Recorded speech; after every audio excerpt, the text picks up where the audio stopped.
Hi, I'm Samantha Smith. Most people know me as the girl who went to Russia, but now I'm going to Washington.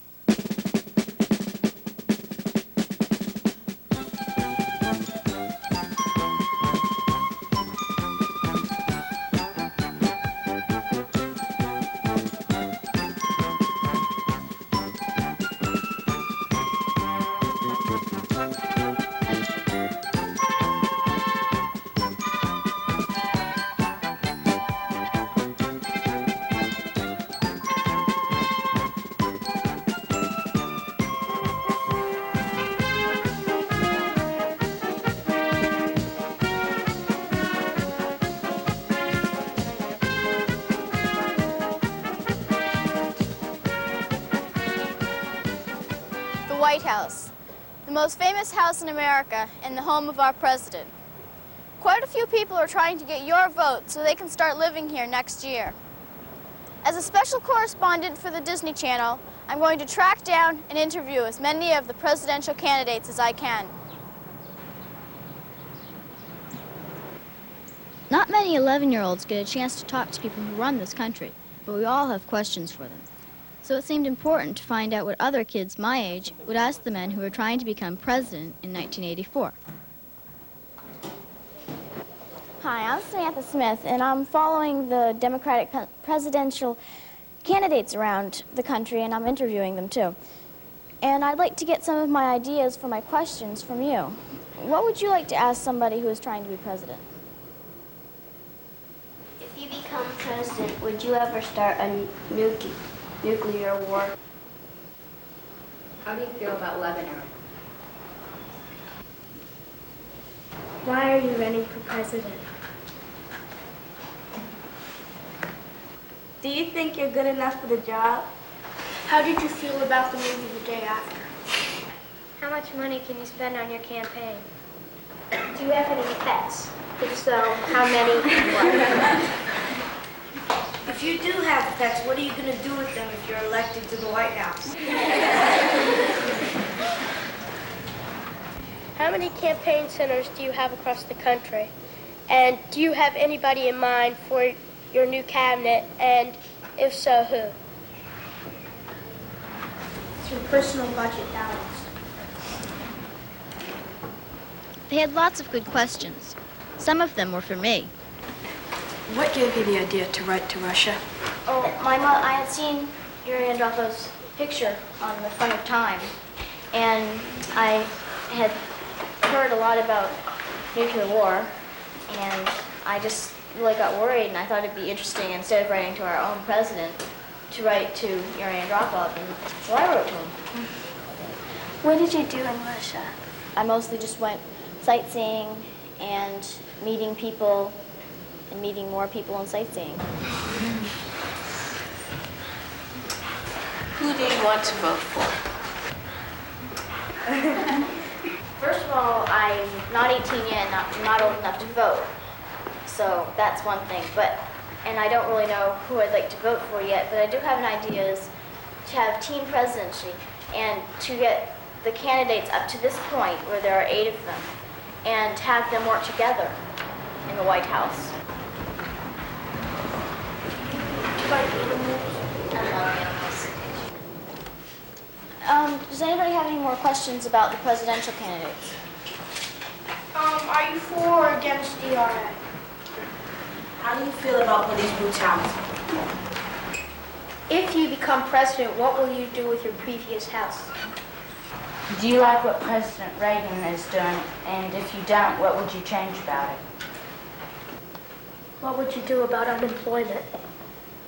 What kind of sports do you like to play? Were you ever in your school government? Well, how am I going to put this on?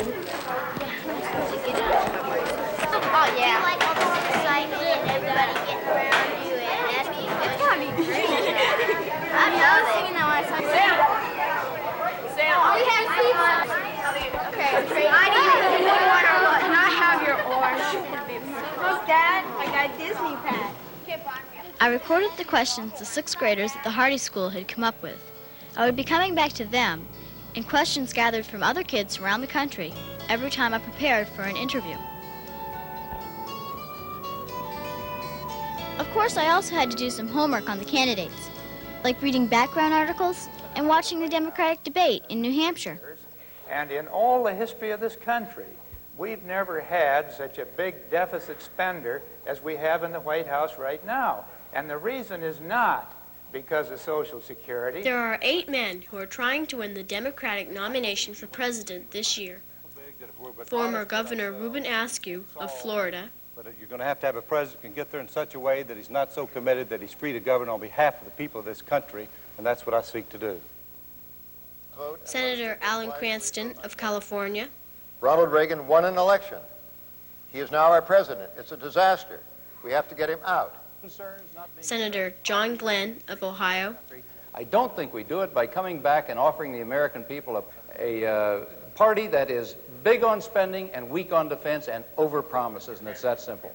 Senator Gary Hart of Colorado, They will only come back with a new generation of leadership that offers new hope and promise for this country's future. Senator Ernest Hollings of South Carolina, Into the black, we've skilled the unskilled, worked to build a strong defense and give credibility to our foreign policy, and we pulled together, worked together. There's nothing in this country can stop us. the Reverend Jesse Jackson, Rainbow 84 means peace abroad and justice at home. former Senator George McGovern of South Dakota, It ought to be. In other words, a society of compassion where we care deeply about each other and care about others around the world. and former Vice President Walter Mondale. Competitive preeminence, the restoration of a fairer America that cares, and a leader that will lead to a safer world. That is what we need, and that's why I seek the presidency. The plan was to interview all the candidates I could catch on the campaign trail, however many that turned out to be. Which candidates would agree to let me interview them? I didn't know the answer to that any more than I knew why they all wanted to be president, or what they were really like, or what they could do for our country. I had 3 weeks to find the answers. My first interview was set for early on the first Monday in Boston, Massachusetts. Former Governor Reuben Askew of Florida was on his way home from the New Hampshire debate. He agreed to give me 15 minutes at his hotel at the airport before boarding his flight to Miami. I do babysitting. What did you do to earn money when you were a kid? Well, I'd tell you the truth. I had, back when I was growing up in Oklahoma, we had an awful lot of flies, and I had an aunt that was better off than anyone else from out of state. And when she used to come to Oklahoma during the summer, she paid us a certain amount of pennies and nickels by the time how many flies we could swat. That's how I started off, and I shined shoes as a young man. I had a paper route, and I worked in a grocery store and a clothing store, and just made it the best way I could. My mother made delicious pies, and I had a father that didn't always send the money, but he had to pay the grocery bill, so she made the pies, and I delivered them around the neighborhood. And then I really built up the largest magazine right when we moved to Pensacola when I was 9 or 10 years old. So I started off as a small entrepreneur and a businessman. You're really a self-made man. How did you get this far? I'd say work. You know, Walt Disney was a self-made person, and he worked very hard, and I had visions and dreams, and I had a really wonderful mother who just really made me feel I was about 10 feet tall. And she just said that if you wanted something bad enough, you went out and worked for it. And so I've worked all of my life, and I don't know that that's any real exception from a lot of people. But I also went into the paratroops when I was 17 because I not only wanted to serve my country, but I wanted to get the GI Bill of Rights. That's why today I'd like to have a program of voluntary national service for men and women, both for the military and non-military, to rebuild the Peace Corps and to update the Youth Conservation Corps, and also to give young people going to the service, pay them a little less so it doesn't cost quite as much for the government, but give them the GI Bill of Rights that I had. But it was that ability to get some assistance after having made a commitment to the country that helped me become educated. And I want to tell you, you just have to go out and get that education.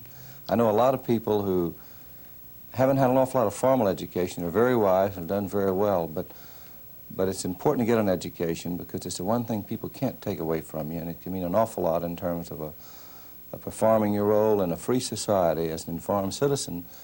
At the same time, really being able to live a little better, and I think we'd all might like to do that. Do you think being a Boy Scout helped? Absolutely. I enjoyed my Boy Scout work, enjoyed the Cub Scouts. I think they're both tremendous organizations, and while I was governor, I had a rather awful lot of work to do, but some of the most fun and memorable quality time I was able to spend with my children evolved around either the Brownies and my son around the Cub Scouts, because so many of, for instance, in the Cub Scouts, so many of the projects really are father and son projects, and there's a tendency for the father to try to take over the project, but I've got a rather independent son, so it worked well, but it played a very important, I think, role in my life. Do you think Girl Scouts does the same thing for women? Absolutely. I think they're both just tremendous organizations, as well as I think that, you know, that your YMCA, your YWCA, your boys clubs, so many of the athletic groups.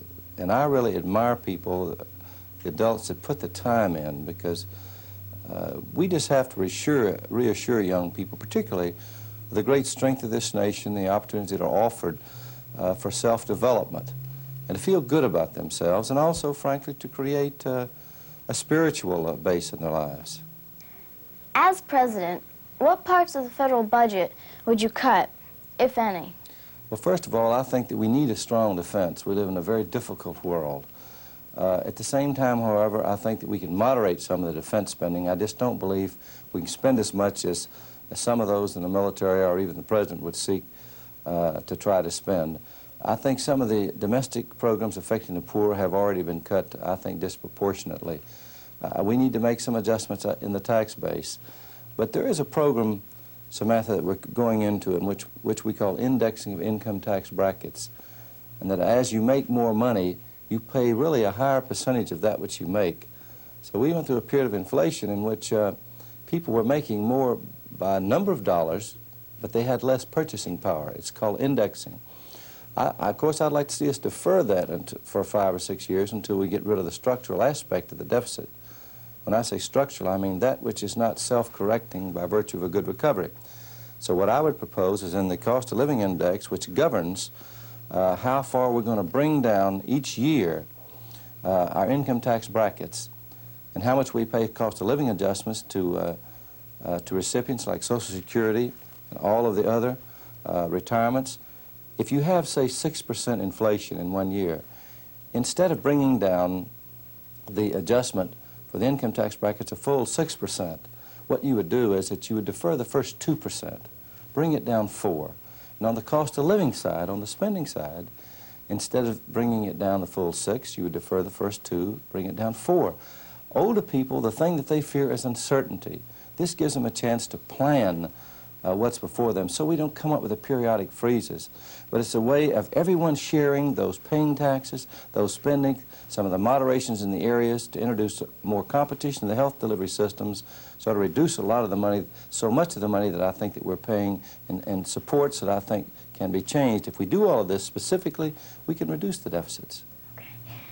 I like to play softball. What do you like to do for fun? Well, I like to play softball. I used to love to pitch. We won several games when I was in the governor's office. I like to play, I like to swim. Don't do an awful lot lately. I like to play tennis. But you know, when I moved in the governor's mansion, I'd wanted to really teach my children how to play marbles.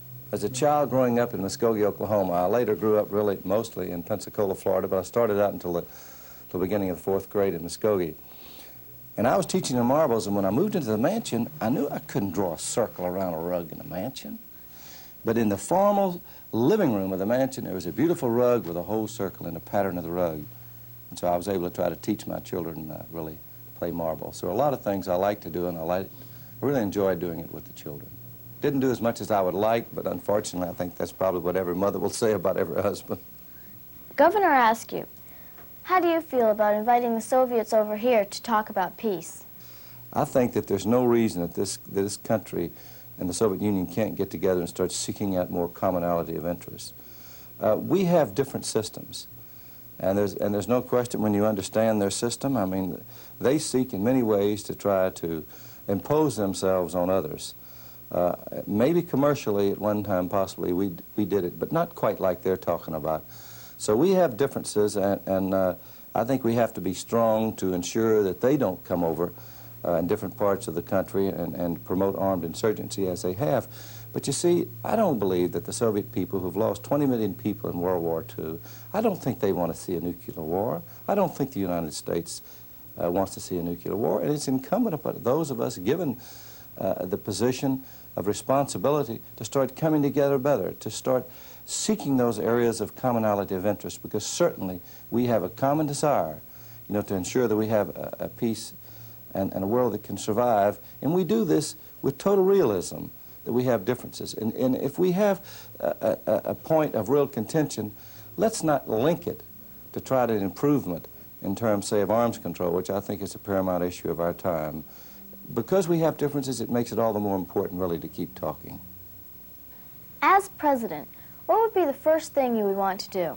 Well, one of the first things I'd want to do is start bringing key elements of business, of labor, higher education, agriculture, and environmentalists together to start trying to forge a consensus, develop the mechanisms that would permit us to come together, stop fighting one another, start working together more to be much more competitive, to set national goals that engage the American people with a sense of fairness, but establishing those goals, bringing these people together, attack the deficits, look at the tremendous problems that we're facing in terms of health delivery system, rebuild public education, but at the same time keep arms control, again, and seeking peace as the paramount overriding issue. Thank you very much. Thank you, and good luck to you, Samantha.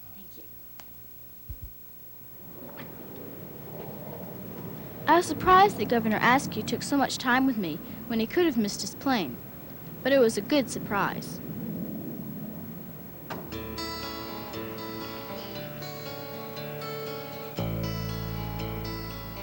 That Tuesday, I did a lot of traveling and preparing.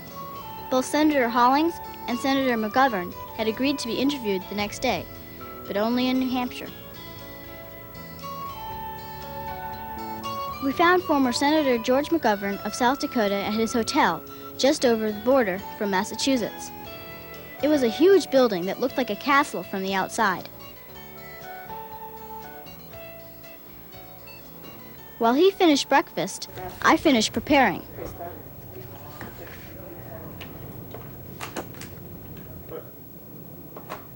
As a child, what was your ambition? If you're elected president, what will you change in the White House? How long have you been wanting to run for president? Then it was time. Whenever I get the chance, I like to take my dog out and go out to the ocean. What do you like to do in your free time? Well, I'm a big walker. I'm not a jogger, but I love to get out and just tramp. Sometimes I try to go fast enough so I get some good exercise out of it, too. When I'm in a city, if I walk, I go over there to some shops so I can do a little window shopping at the same time. Senator McGovern, what would you do to help Americans who are poor or out of work? We have to do a number of things. One basic requirement of everybody is enough to eat. And instead of cutting back on our food programs, as has happened in recent years, I'd go the other direction. I would make sure in a country like this where we have more food than we know what to do with, we talk about farm surpluses and what are we going to do with all this food, I'd make sure that no one went hungry in America. I would also try to do more about health care. I think it's important that people not be penalized and denied good health care when they're sick simply because they're poor. So we ought to be strengthening the Medicaid program, which is a way of helping poor people get adequate health care. The third thing is to try to do more about jobs and training people for jobs. Those programs, unfortunately, have been reduced instead of increased, notwithstanding the fact we have more people unemployed now than we had years ago. But those, I think, jobs, health, and food are areas where I would especially concentrate on helping people. You're the only candidate who says that we can really cut the military budget and still feel safe. Why is that? I don't know why more people don't see that, because we've had a number of studies that identify waste in the military. Obviously, every American wants us to have what we need to defend ourselves. I'm an old bomber pilot from World War II. I would never advocate cutting defense if I thought that my recommendations were cutting into anything that we need for defense. But when you consider the fact that the Pentagon, which purchases our weapons systems, have had hundreds of billions of dollars in cost overruns, things that turned out to be vastly more expensive than the original contract, or that they buy things in such a way as to waste taxpayers' money. Let me just see if I can illustrate it for you. You can go to your town in Manchester, Maine, and buy a hammer at a hardware store for about $6, maybe $7, maybe $5, but somewhere in that range. The Pentagon buys that same hammer custom made, and they pay about $400 on the average for every hammer that they have in the Defense Department. Why? What are they pounding over there that's so precious? They have to pound it with a $400 hammer. Now, that wouldn't be so bad. We could probably get away with wasting $400 on a hammer, but when they use the same methods to buy airplanes and tanks and ships, and we end up spending tens of billions of dollars more than is necessary, that's bad. So I have said that if I became the President of the United States, I'd get hold of a real tough-minded businessman, somebody like Lee Iacocca, the president of Chrysler Motors, and I would tell him to do for the Pentagon what he did for Chrysler. In other words, get rid of the fat, the boondoggling, the inefficiency, and the waste. Give us a good, tough, lean, efficient fighting force, but do it for less money. I like to go to the movies, and I read that you do too. What are some of your favorite movies? Well, the best one I've seen recently is Terms of Endearment. I thought it was first-rate.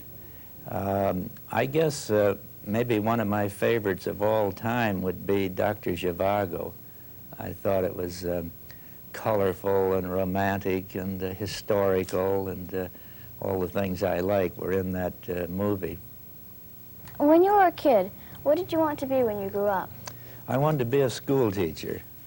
I went through a period when I thought about being a doctor. There was a while I thought I wanted to be a forester. I wanted to get out in the outdoors, and then some of those cold South Dakota winters took that out of my mind. I decided that might be a little tiresome. So I came under the influence of a history teacher. He was also my debate coach. And I decided to go to college, get a PhD, become a college professor. That's just what I did. And then I got interested in politics, decided to run for Congress, and here I am. If you had to choose one, which president would you add to Mount Rushmore? Franklin Roosevelt. I think Franklin Roosevelt was the greatest president of the 20th century.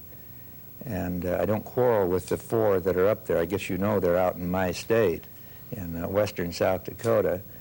But I think there is room for one more.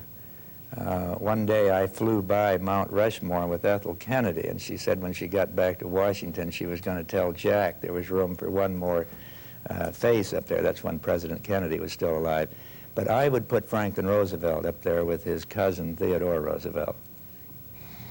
As president, how would the way you deal with the Soviets be different from the way President Reagan does? You know that President Reagan in 3 years hasn't even talked to the head of the Soviet government. I think that's a big mistake. I talked to President Nixon, former President Nixon, recently. You know that he and I were bitter rivals. But one thing that we have in common, we both think that the American president should talk regularly to the Soviet leader. I guess that's one big change I would make. Secondly, I wouldn't assume that the talks would go better after an enormous buildup of nuclear weapons on our side. I'd call a halt to this expansion of nuclear weapons that President Reagan has ordered and try a different approach of saying to the Soviets, we're going to halt for a while, not indefinitely until we see what you're going to do, but we've got enough to pulverize everybody in the Soviet Union right now. Even though we don't build another gun or another weapon, it doesn't make any difference if you hit first or we do. Everybody's going to die if war comes, so we're going to halt. We're not going to build the MX or the B-1 or these other enormous new systems, and we're going to try to see if over the next couple of years we can't arrive at a better understanding with the Soviets. If it doesn't work, you can always go back to the arms race again, but that's a dead-end street that I think leads to war. Do you think you're a better presidential candidate now than you were in 1972? I think I am for this reason. I'm more patient now than I was in 72. I wanted to get everything done today back in 1972, and that's not the way the political process works. Everything comes slowly. So I think I'd be more patient, more systematic, better organized, maybe a little more philosophical about things now, and perhaps that combination of circumstances would give me a more dependable perspective on the problems that a president has to deal with. I've also learned not to tell the voters that I'm going to do certain things if I'm president without recognizing you have to have the support of Congress for most of those things. When I told you here a while ago we're going to change the tax system, I should say we're going to do it if Congress agrees. But I would try to do certain things with the cooperation of the Congress. I'm not running for dictator. I'm running for president. I have one more question for you. And I realize that your tie says, don't give up the ship. What exactly does that mean? Well, I have to tell you, that was given to me Sunday by a man at the Presbyterian Church in New Boston, New Hampshire. I think maybe he thought the tie I had on was a little shabby, but he was also a big Navy supporter, and so I was glad to accept the tie. Let me just add to what I've already said here. I think it's great that you've made that trip to the Soviet Union. I hope it helped remind a lot of people from the president on down that it's possible to talk with people, even with those that we disagree with. I'm sure it was a great experience for you, but I want you to know that many of the rest of us were inspired by what you did. Thank you very, very much. Thanks to you.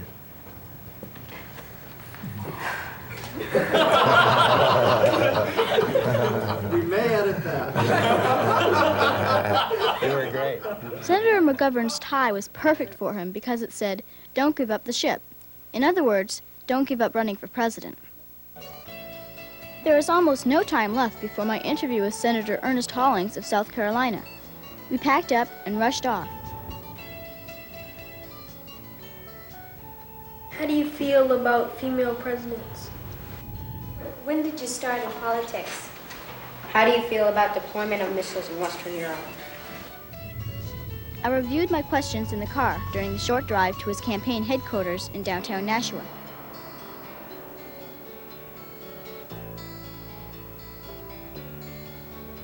It was the first campaign headquarters I'd ever been to. The senator's name was all over the building.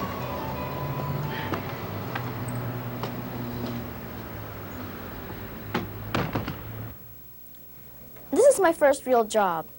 What was your first job that paid money?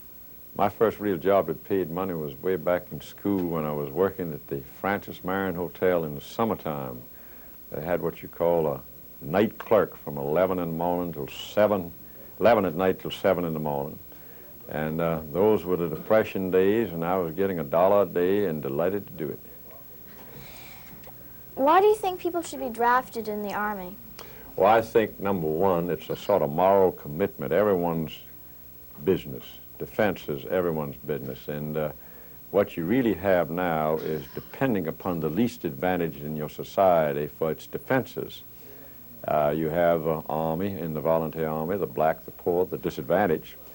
And it should be really everyone's business, a call on the entire cross-section, number one. And number two, we don't have the personnel. We just, this last month, only got 90% of those that we needed for the volunteer army. We're building up our Navy with more ships. We need more crews for the planes to fly. And what really happens is we're running a shortage now during not the best of economic times, because unemployment is still high, and when we get back down to full employment in this country, the manpower will not be available. Is that just for men or for women too? It'd be for men and women as I see it, but I'll be honest with you, I don't think you could pass that through the National Congress. The Congress itself, on the drafting of women, just would not accept it, so I'm not wasting time on that. It'll never happen. Why would you rather live in the White House than in your own house? Oh, I don't want to live in the White House. I want to get into that Oval Office and do the job.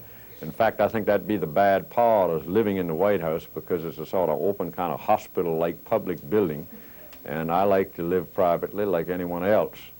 And so I'm really trying to get into the office itself to do the job. Why are you thinking of asking a woman or a minority to be your running mate?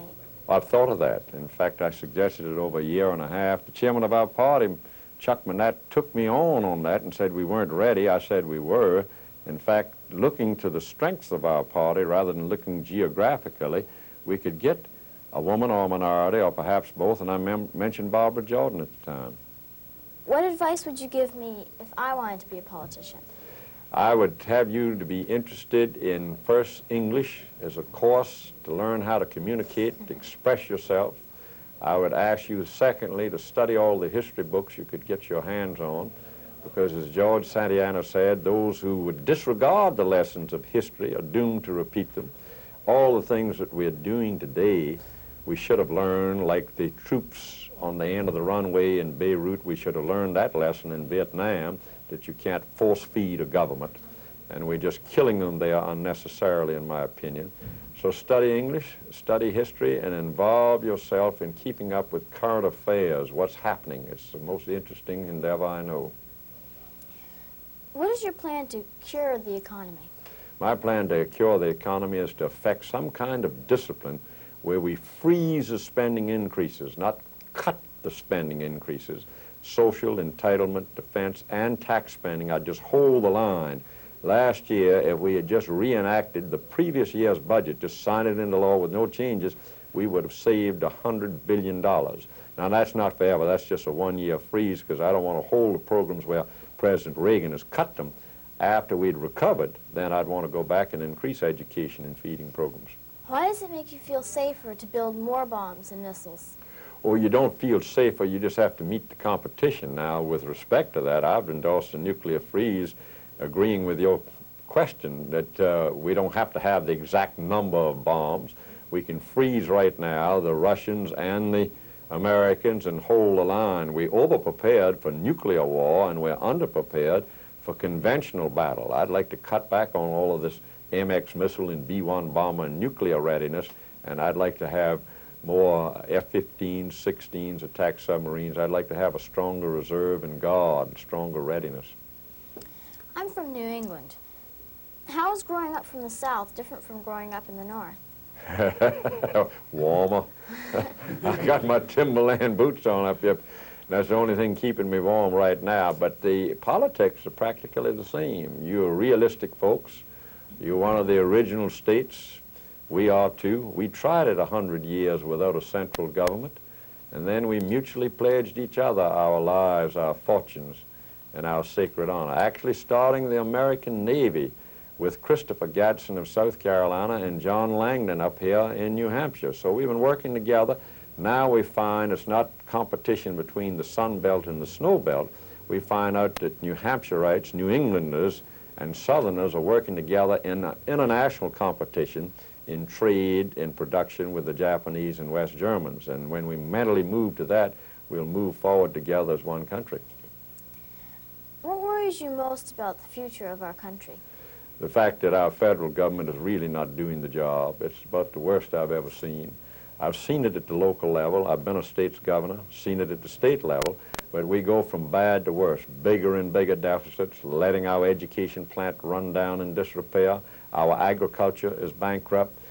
Basic industries are gone. We're not competitive in this international competition, and it's because we have spectator sport in Washington between Republicans and Democrats, and as long as we can just get a commission and finesse the problem, and really not address it, then what happens is we move on to the next question, and we're really offloading onto you to pay our bills. You see, I'm spending $200 billion more than I have, so I'm having me a good Christmas season.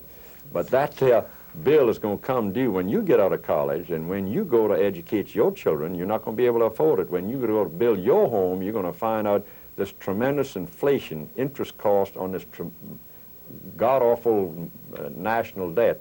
You're going to be paying for my extravagance back 10 years before. Did you like school when you were my age? Oh, I loved it.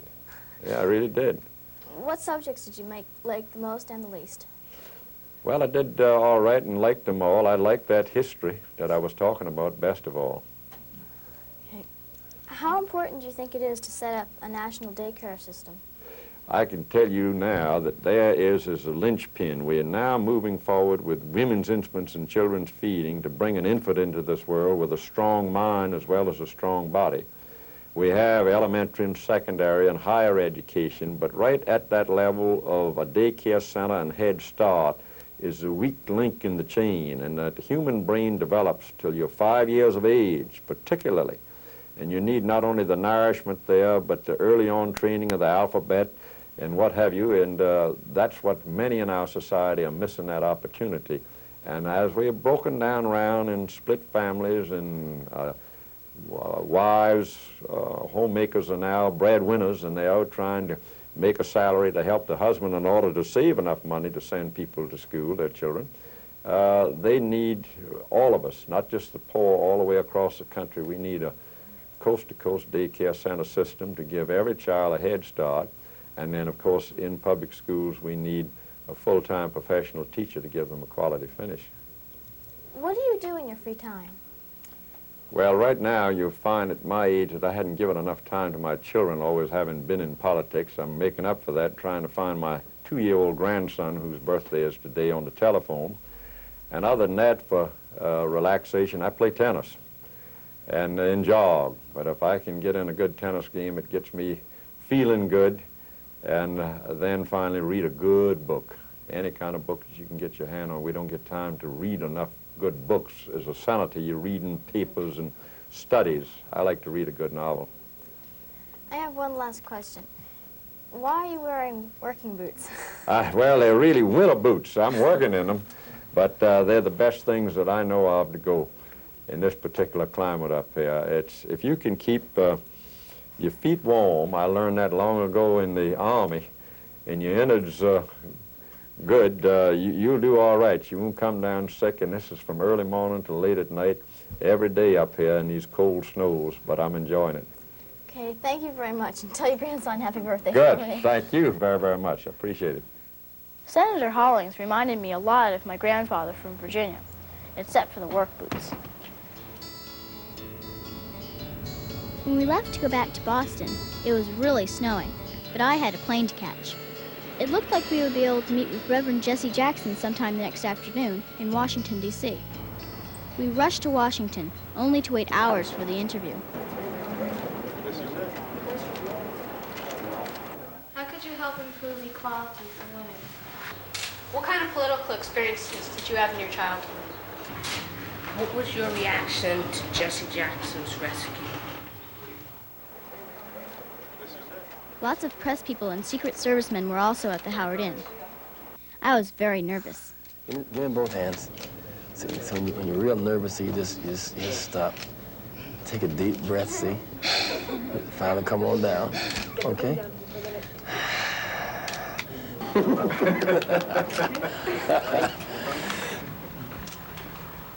If I asked you to pick 3 words to describe yourself, what would they be? This interview is not going to... Will the whole interview be this way? Concerned. That's a basic word in my development. A measure of concern beyond myself. Commitment. One must be more than casual with concern. One must be committed to a cause. And discipline, because I have found that no goal that was worth achieving could be achieved without discipline. And so if one is concerned, and if one cares, and if one is disciplined, one tends to be able to achieve worthy goals. Reverend Jackson, which people in America need the most help? I suppose those persons who have the fewest resources and the greatest needs. They tend to be poor people, oftentimes women, infants, and children. In some sense, Samantha, we measure the greatness of a society by how it treats children. Perhaps children need the most help because they are oftentimes the most unrepresented. Children, from the point of prenatal care right through, need help. Of course, one of our problems now is that there's a cutback on services to children, which has a devastating impact. And if children do not have proper prenatal care, oftentimes they are born with deformities that impact upon them the rest of their lives. I've gone to Indian reservations where the infant mortality rate is very high, where people are unemployed at a 60 or 70% rate. So if you look at the groups who've been locked out, the Indians, the Hispanics, the blacks, the Asians, the poor whites, those groups that are on the base of the economy at the bottom, they need the most help. And my experience has been that if they are provided adequate help, that they have the natural resources and minds to emerge from their status and to make a difference. How would you help those people? Well, the first is to provide them adequate health care, because if their bodies are not strong, then they tend not to be able to develop their minds, and there's no way to improve one's lot faster and more thoroughly than the development of one's mind. Education still is the great way out of poverty, the great way to overcome handicaps. And so an adequate educational budget is very important for persons who are out. We experienced in the last 20 years a lot of development with preschool training, our Head Start programs of being certain that children had balanced diets during their formative years. And so health care is critical and education is critical. And I suppose job training, in some instances job retraining. So if your body is healthy and your mind is developed and you're trained to work, you then can help yourself. And that's critical, because when it's all said and done, our self-respect is very much tied up with our ability to help ourselves and, in fact, be able to help someone else. Besides someone attacking us, in what situations, if any, would you send in the Marines? Well, first of all, I would tend to send the Marines in, or any militia, as a last resort. I would tend to use diplomacy first. Obviously, if some American citizens were under siege or were threatened, one would have to send in the military to protect them. And that is critical. But in a world such as ours, where any military combat could so quickly lead to a nuclear explosion, we have to be very careful. Therefore, I would tend to use the approach of human rights as a basis for our relationship, tend to use the diplomacy as a basis for establishing rapport, as opposed to big stick diplomacy and threats and so quick to fight. I am a bit concerned that during these times, such perilous times, that we've now lost the lives of Americans in Honduras, in Central America, in the Caribbean, in Grenada, in Lebanon, and now a nuclear standoff of sorts in Europe.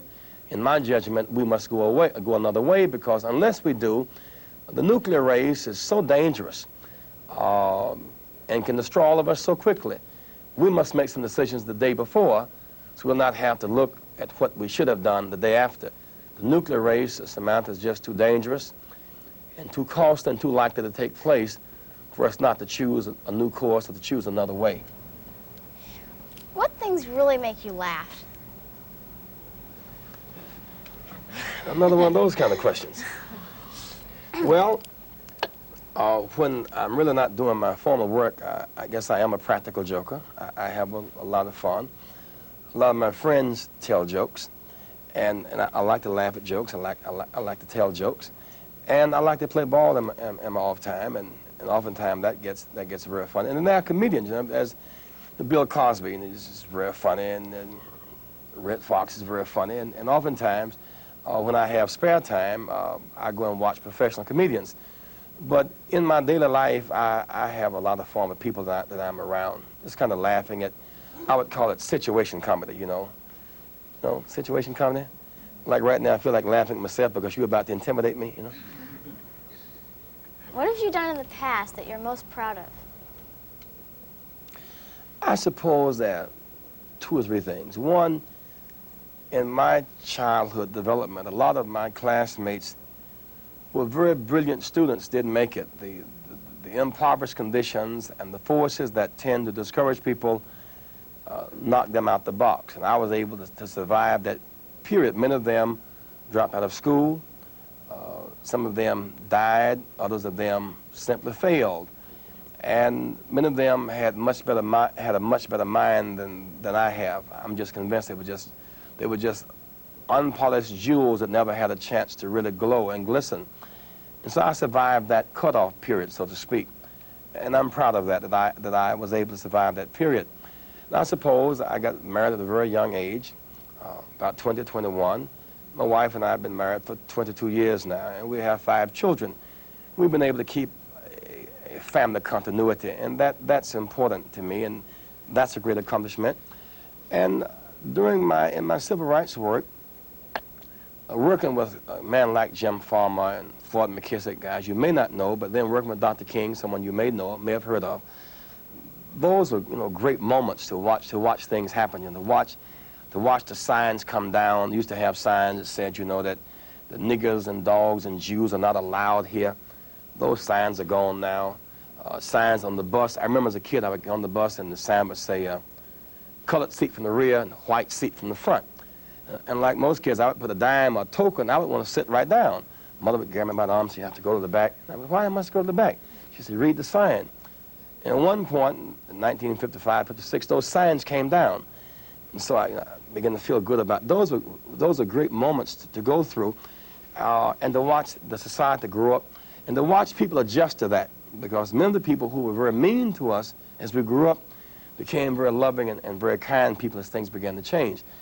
I suppose that there are 2 events in my adult life that stand out. One is that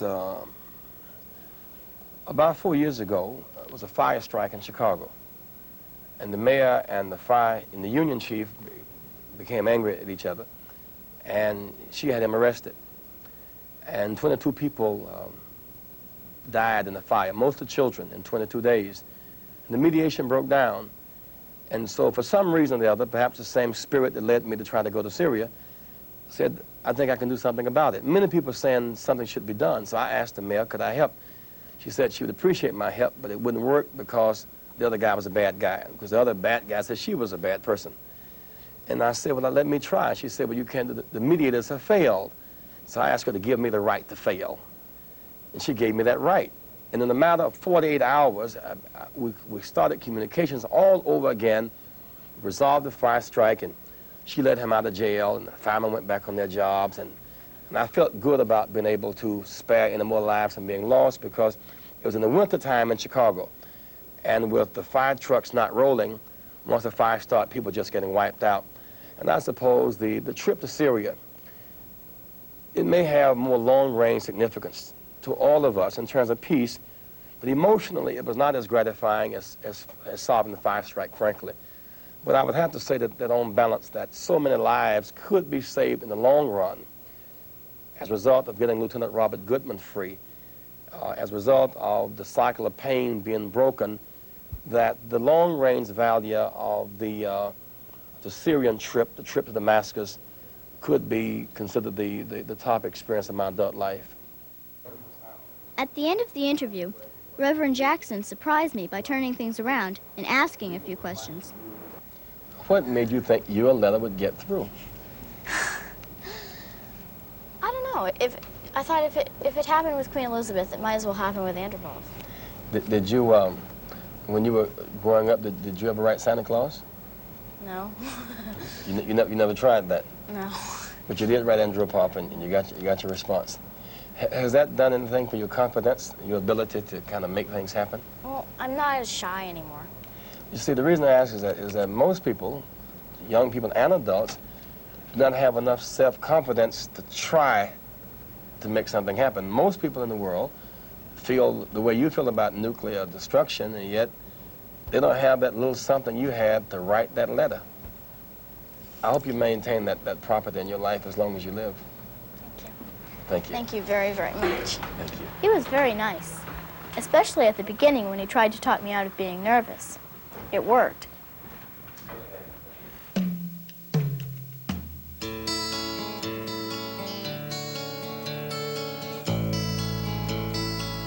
After the Reverend Jackson's interview, we had no idea when or where the next one would take place. While waiting for word, I took advantage of my free time and toured the city.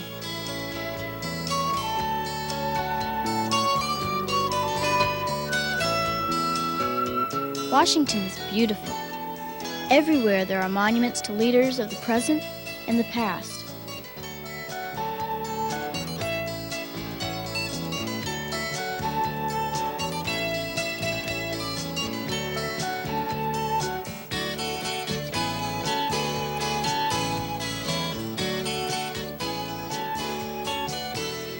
At the Jefferson Memorial, one of the park rangers told me some stories about our third president and let me in on a little secret.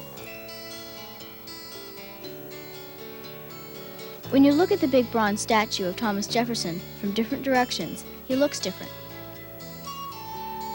Stern and generous, angry and amused. Probably all qualities that helped make him a great president.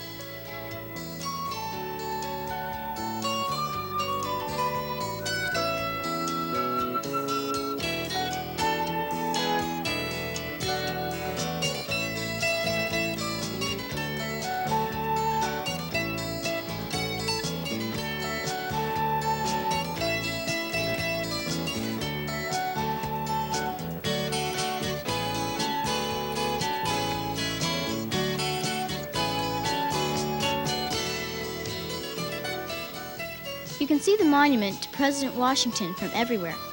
The view is especially nice in front of the Lincoln Memorial.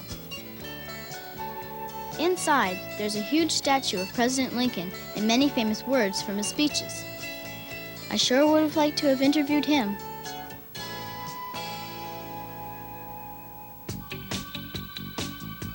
I found lots of ways to keep busy in my hotel room, catching up on my homework for school and for the other interviews, and calling home. Mom? Hi. Good. We went to the school today.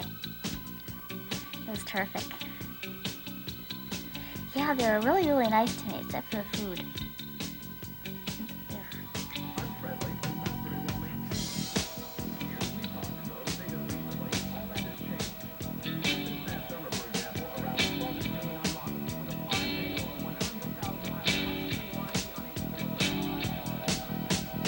They're better than the ones they had sent to us.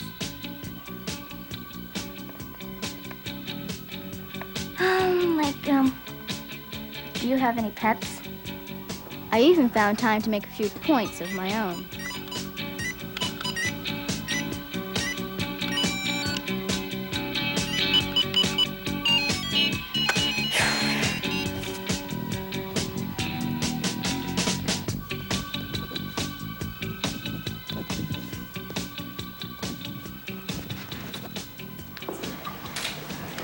Do you like video arcades? And if so, what games? If you win your election, can you keep the promises? What would you do if there comes to being a nuclear war? After waiting a whole week in Washington, we suddenly found out that Senator Cranston would be available tomorrow, but only on the West Coast. We took the next and last flight out.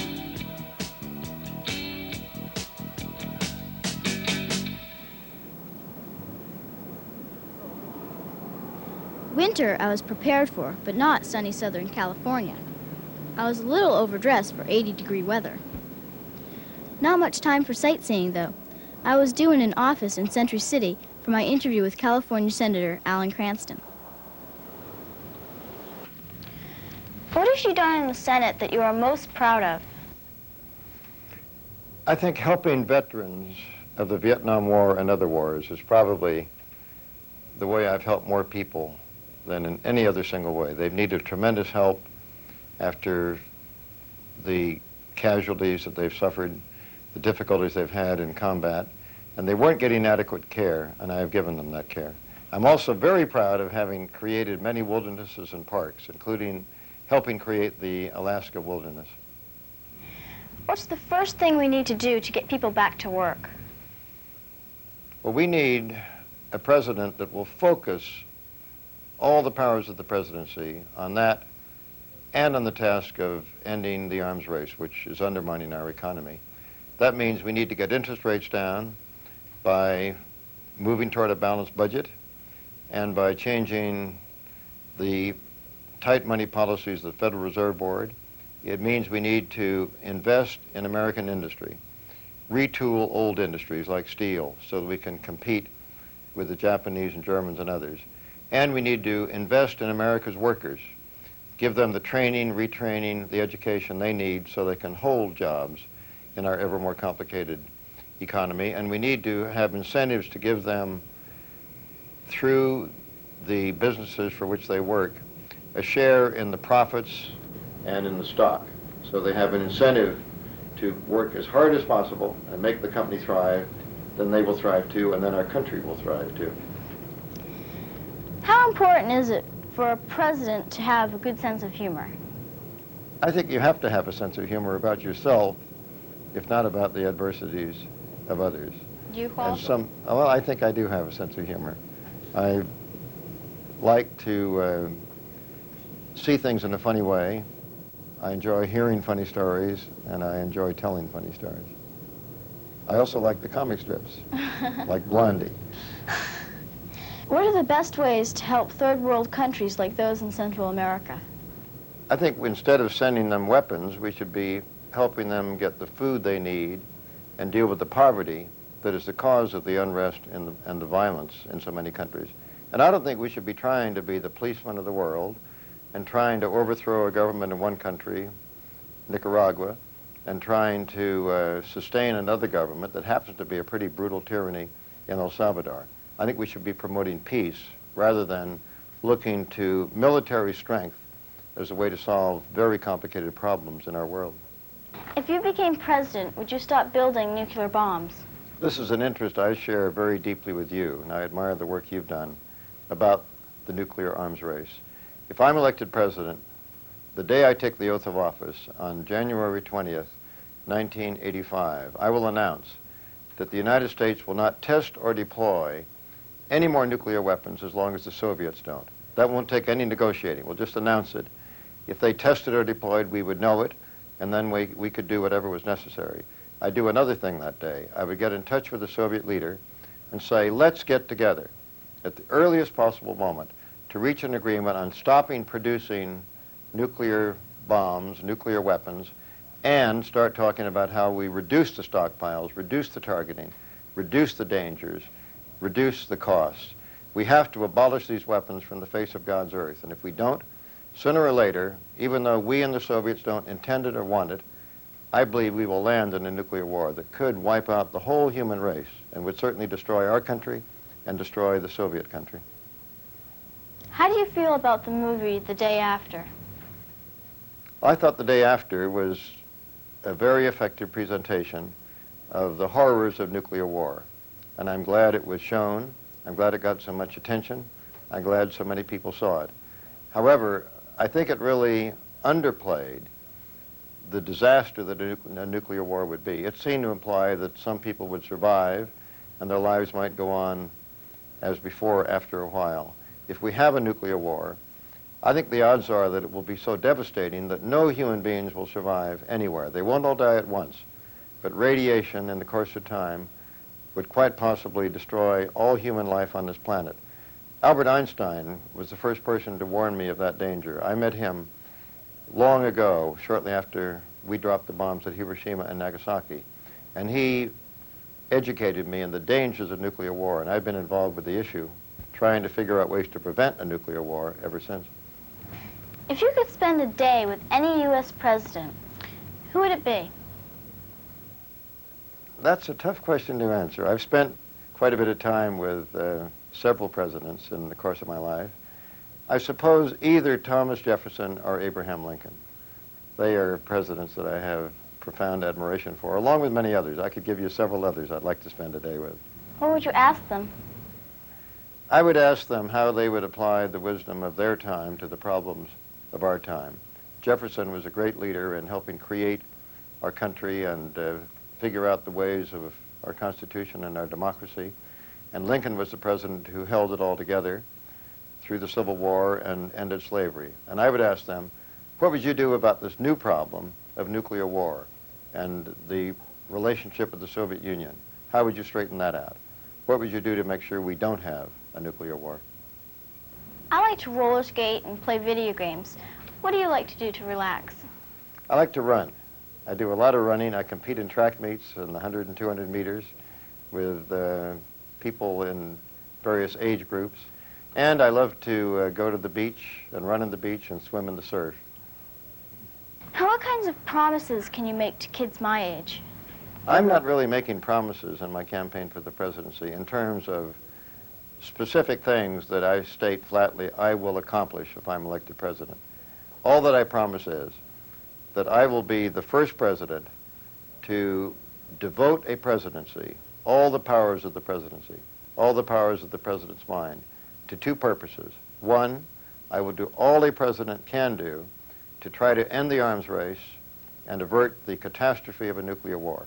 And second, I will do all a president can do to straighten out the economy and create a situation where every American can have a job. Many other issues are important. You and I know that. The environment, education, equal opportunity, housing, health care, and many others. But if we blow ourselves up in a nuclear war, those other issues won't really matter. And if we fail to straighten out the economy, we won't have the capacity to deal effectively with many of those issues. So peace and jobs are really paramount. And all I promise is I will do my best to lead our country toward peace and toward jobs. Are you ever sorry you switched from journalism to politics? No, not at all. I originally wanted to be a foreign correspondent, wander the world, have adventures, witness great events, and write about them. I became one. And in my very early 20s, and this was after I wrote for my high school paper and wrote in grammar school for a little mimeograph paper we had and wrote for the Stanford Daily, I became a foreign correspondent in my early 20s. And among other things, I found myself covering Adolf Hitler and that terrible Nazi regime in Germany. I saw tyranny and terror at their all-time worst, and racial and religious bigotry and discrimination, and violent, virulent militarism. And I decided, well, this isn't for me. I don't want to spend my life just writing about the terrible things that happen in the world. I'd like to try to make better things happen in the world. That's what led me to the Senate, and that's what has led me into the race for the presidency. Being a journalist was a great proving ground, a great experience. I learned a lot about the world, and I learned how to express things, but I prefer being in public life. I get in trouble for sliding downstairs on a mattress. When you were a kid, what got you in the biggest trouble? Oh gosh, there were a lot of things that got me in trouble. But one thing that in my home, we had a stairway like the one you're talking about, and then a long hall upstairs. And a friend and I used to get down at one end of the hall with some golf balls and a golf club and try to knock golf balls so they go down the hall, go around the corner, and go down the stairs. And if they hit the stairs, you'd hear bounce, bounce, bounce, bounce, and there's a landing. And sometimes, if you were lucky, it hit the landing hard enough and then went down the other way and go bounce, bounce, bounce, all the way down to the living room. And that was a marvelous game. We had a lot of fun out of it. My mother and father didn't really like the marks we sometimes made on the wall with those golf balls. You have been quoted as saying, "The deficit is very serious. It's totally out of hand." Could you explain how that affects me? Well, I think the fact that we're spending more than we are taking in, and hence have this huge deficit or imbalance in the government's books, probably means that you're going to have to pay taxes when you start paying taxes and earning a lot of money, as I suspect you will, on things that we have done during these earlier days. We have to get away from that, and right now it means we have less money for education and health care and housing and transportation and other underfunded, neglected needs in our society. We don't have enough money to clean up the air and clean up the water we breathe and expand parks and create more wildernesses because of this imbalance. So we have to stop spending so much on military matters. We have to raise some taxes now, and we have to get people back to work so they will be paying taxes instead of needing entitlements like food stamps and aid to family with needy children and other forms of assistance. If we do that, we can move toward a balanced budget and free resources for purposes that are not available now. Okay, thank you very, very much. Thank you, Samantha. It's great to be with you, and I want to express my great admiration for what you've been doing and for your dedication to the cause of peace and avoiding a nuclear war. Thank you very much. Senator Cranston told the truth when he said he had a good sense of humor. His story about the golf balls was really funny. In no time, we were back on our plane to Washington. Senator Glenn of Ohio was expecting me in his offices at the Capitol on Monday afternoon at 1:45 sharp. How do you feel about running for president so far? Do you have children, and if so, do they go to public or private schools? Have you been in the armed forces before? Who was your idol when you were growing up? If I wanted to give you a birthday present, what would you like the most? Oh, my. Oh, I guess we could be very political at the moment and put it on the bigger term and say peace in the world, obviously. But if you put it down to a more practical standpoint, I guess the best birthday present I could have with the way we've been traveling would be to get the family together. We talked about that before as something more immediate. But we tend these days to talk in terms of where the country is going and what the major impact is going to be on the rest of the world. But actually, as old as I'm getting now, I'd just soon forget birthdays for a while, I guess. What part of the world do you think will be the next trouble spot? Oh my, I hope no place, but obviously the places right now are Lebanon, where we actually have problems right now, Central America, where we have some people involved there. You know, that whole area across the southern part of Asia is tied up in so many different religious factions and differences in beliefs, whether it's Hindu, Muslim, you know, all these different religious differences we have across that area that have caused so much trouble through the centuries. There's still very real difficulties there, but the places where we actually have shooting going on now are obviously the places where we are most concerned. You're a hero to many people. Who is one of your heroes? Oh, I don't know. I've never had heroes are in the eye of the beholder, I guess. I had a lot of things I admire about a lot of different people, a lot of our great leaders in the past. Some in flying and science and things like that. But in the political realm, I guess I admire, the idealism of a Lincoln. I admire the innovation, the innovativeness of a Franklin Roosevelt, the decisiveness of a Harry Truman, I guess the call to greatness of a John Kennedy. We're proud he wanted academic excellence in studies and wanted to get the country moving again, set goals, set objectives. I like that. So I guess I admire different things out of different people. What's your favorite dessert and your favorite exercise? Oh, you caught me there. Favorite dessert is practically anything with chocolate. I won't say I'm quite a chocoholic, but I guess I'm close to it. And any chocolate dessert or chocolate ice cream or chocolate mousse or chocolate anything, I guess, almost. And what was the other? Exercise. Oh, exercise, jogging, which I'm not getting enough of these days since we're traveling so much. But I like to just get my old sweat clothes on and get out and run. And when I have time to do it, I like to run a couple of miles a day and then walk and jog a little bit coming back, and that keeps me in pretty good shape. What specific ideas do you have about how to improve our public education?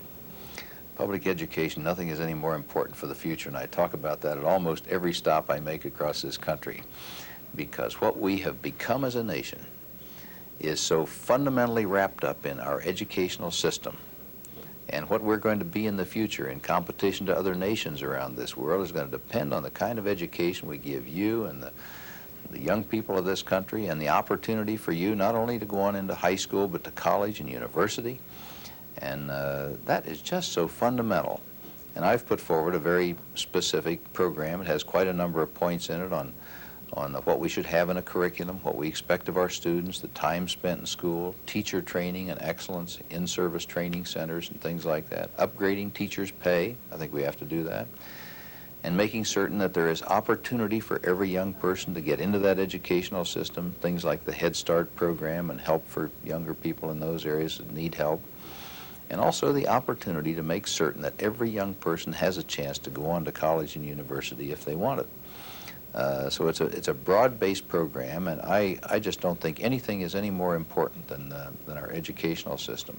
You know, our what they call our scholastic aptitude scores peaked out in 1963. They've been going down in general for our country ever since. And compared to education of other countries, our assessment scores internationally, we rank 10th now. We should be #1 in this world if we're going to control our own future. And education just plays an absolutely vital role in that. Well, so many kids really don't like school much. What are you going to do about that, trying to make them happier going to school? Oh, we just have to emphasize that so much.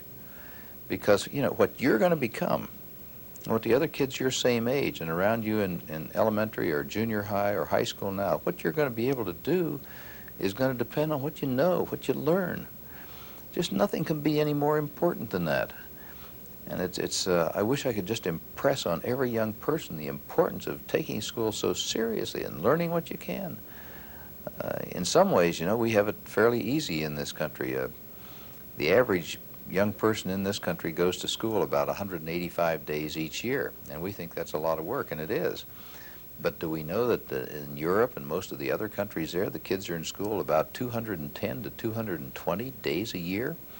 And in Japan, the kids go to school 240 days a year. They go half a day on Saturday every week. And a lot more homework than our kids do. Yeah, you grimace on that one a little bit, I noticed. And it's, so, you know, we're under a lot of competition in education around the world. And we have a good educational system. And some of these expectations of our young people have to start at home. I hope all the parents that might be watching this program, how many times have they sat down and read to your children the last few days, or have you checked up on their arithmetic and had them read to you? And a lot of this stuff on accomplishment in school comes from what the parents expect you to do and what standards they hold you to, and are you keeping up with the class and being interested in your education. So it all isn't just on the kids. A lot of it's on the parents and the community. Are we proud of academic excellence, or do we honor the kids that are making good grades the same way we honor the kids that star on a football or basketball team? There are a lot of things can be done to encourage our young people to take their education very seriously, because what you're going to be able to do all the rest of your life is probably going to be determined by what you do in school, and it can't be any more important than that. So go home and study hard. I ran away from home once. What was the worst? I'm sorry to hear that now. I hope you came back voluntarily. 15 minutes out. What was the worst thing you did when you were a kid?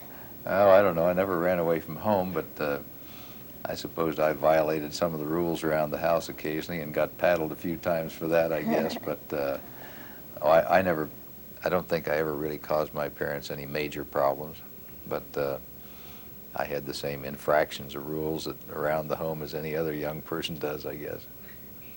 Which vote that you've cast in the Senate are you most proud of? I don't think of one single vote, but I guess the thing that of the legislation I have sponsored in the Senate and been the principal mover on, I guess the thing that I'm most proud of was that I was the principal author of the Nuclear Non-Proliferation Act, in which we tried to prevent the spread of nuclear weaponry to more and more countries around the world. And we passed that act, the Nuclear Non-Proliferation Act, in 1978. And I wish it was being enforced better by the administration today. It's not. They're bypassing many of the things under that act that I think are very important. And while we try and negotiate arms down with the Russians, with the Soviets, I think it's highly important that we try and prevent the spread of weapons to more countries around the world while we try and get agreement with the Soviets. And so I guess that particular bill, I've had a lot of legislation on energy matters and crime and education, but I guess the one that I'd be more proud of than any other is that work I did on the Nuclear Non-Proliferation Act. Do you think you'll ever get another chance to go up in space? I don't know, but I'd like to. obviously, I think any time you've made one of those trips into space, you'd like to be on every flight from then on. And I suppose that at my age and in different activities now, I doubt that I'll ever have another chance. But you asked would I like to, and the answer to that is yes.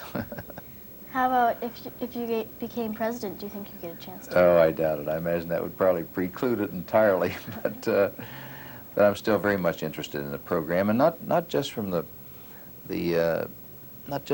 spectacular side of it, or all the floodlights and the sort of the Hollywood aspect of the whole thing, but it's that we're doing basic fundamental research. We're learning brand new things that will benefit us in the future, and that's the importance of it. Whether it's looking on out into space and discovering new types of radiation or whatever from a spacecraft up here going around, or whether it's doing onboard manufacturing of new medicines that have better purity than we've ever had before and are more effective, or glass with different properties and metals with different properties that can be used in new ways here, or looking back at Earth from a spacecraft and learning so many new things about Earth, and Earth resources analysis, as they call it, and use all these different sensors to look back and discover so many things about the Earth, and that's what has led us as a nation into being the people we are and having a better standard of living and longer lives and everything else, is because we have learned those new things first. We've done that basic research in a number of different fields.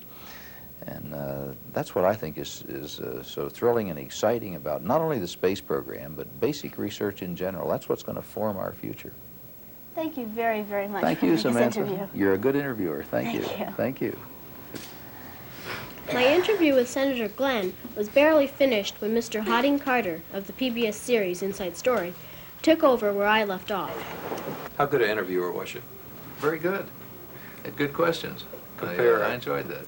Compare it to some of the other people you've been dealing with. Compared with Hodding Carter, for instance, she's superlative. Yeah.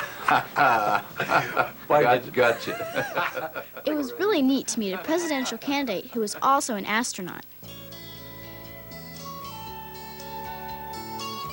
After my interview with Senator Glenn, I waited around Washington for 2 more days, hoping to get to see Senator Hart of Colorado and former Vice President Walter Mondale, but it didn't happen. We had set out for Washington, but we ended up chasing the candidates all over the country: Boston, New Hampshire, Washington, D.C., California, and Washington again. On thinking it over, I came back to the one question I asked all of the candidates. Why do you want to be president? Because I think I have the experience, the insight, and the skills to help lead this country through a very difficult period of transition in which we're moving from what was a national marketplace when you saw very little foreign goods in this country to an international one where we have foreign competition in our own backyard, and we're either going to meet it or not. We grew great meeting competition, not fleeing from it. And we have at one time sort of a national economy, Samantha, that we could do things with certain rules, and we thought something would work out that way. We're in uncharted seas, so we have a globally independent economy. We're moving in the fastest moving technological revolution the world has ever seen. We've got a lot of good people who'd like to be president, but I happen to be one of those that was out negotiating as the United States chief trade negotiator for this country in the 80s. I think I understand the changed nature of the world, and I think I bring something unique in terms of the understanding. But more than that, I bring a record of 25 years in government at every level of government with a willingness to take risk, to be a little different, to not worry about the next election so much as fulfilling what you were supposed to do when you initially got elected. So I think that I've got the experience, the insights, and the skill to help do that, the willingness to try to get elected in such a way to where I will not be so committed that I can't really challenge all the components of our society to come together in an entirely new way as we begin, really, the 3rd century of our republic. In 1987, it's going to be an exciting time because just as we celebrated the bicentennial of our Declaration of Independence in 1976, we're going to celebrate the 200th anniversary of our adoption of our Constitution in 1787. And for anyone who's never been either to Disneyland or Disney World, I would strongly invite them to go to the Hall of Presidents, because that's the story of the living Constitution, the strength and history of this country. Why do you want to be president? Well, because that's where the greatest opportunity for change is. Anyone who is not fully satisfied with the country the way it is today and the directions we're going I think could do more to change those unacceptable conditions in the presidency than anywhere else.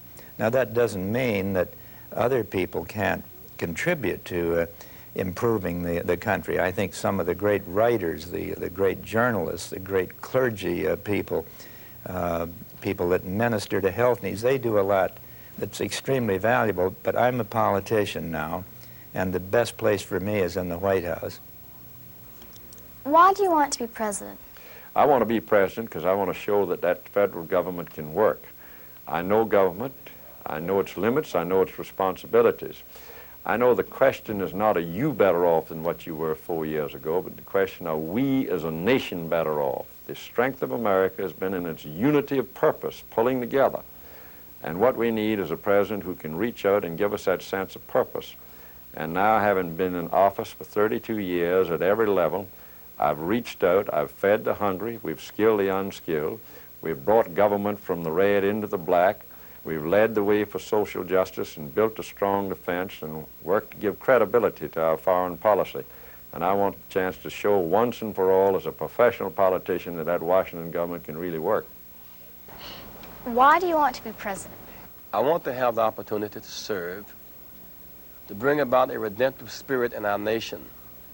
There is in our nation today a growing sense of racial polarization and class polarization and agenda gap. Many people feel unwelcome in our nation who are really bona fide members.